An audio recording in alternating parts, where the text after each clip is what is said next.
บ้าทำอะไร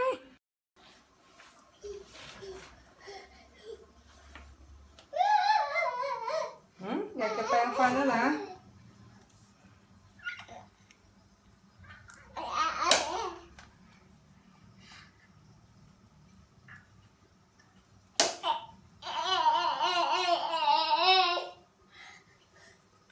นะเอาไปเก็บพอละพอละ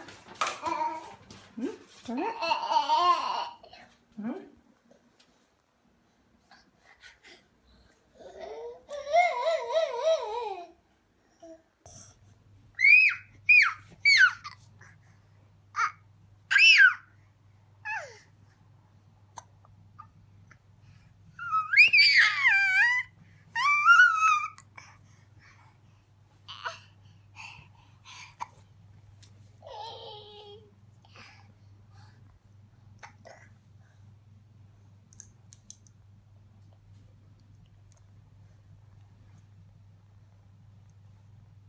มองอะไรครับ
มา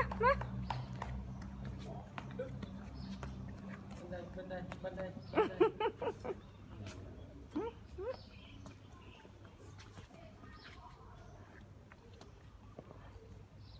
ไปไหนไปไหนไปไหนครับมานี่มานี่มานี่มานี่ไปไหนไปไหน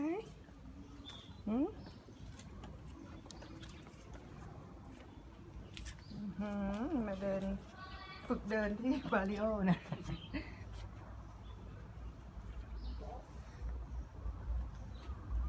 มานี่เลย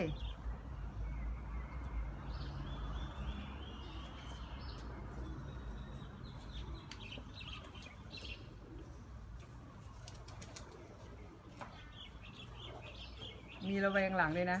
ใครจะมาดูแลหนูหรือเปล่าหนูจะลง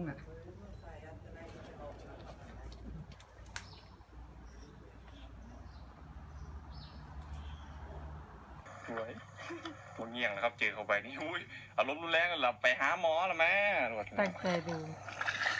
เขาทำอะไรหนูนี่แหละไม่ได้ใช่ไหมอ๋อเขาจับปลาเหรอเนี่ยเขาวิทปลาเขาวิทปลาขับไปนี่ก่อนสนใจมีความสนใจนี่ครับแต่ถูกเก็บเดี๋ยวผมไปดูซ้ำหลานเล่นกินเตี้ยวฮะเดี๋ยวเขาอยากครับเทเลยจะทวิงไปเยอะมากครับผมแล้วก็มันไม่มีปลานะเยอะมากเลยเยอะมากนี่นะครับเดี๋ยวมกไปฝากเลยติดใจป่ะเมื่อกี้นี่โอ้ยอร่อยมากยอดชอบมากมกหมอกกำลังแย่งมันปลาขาว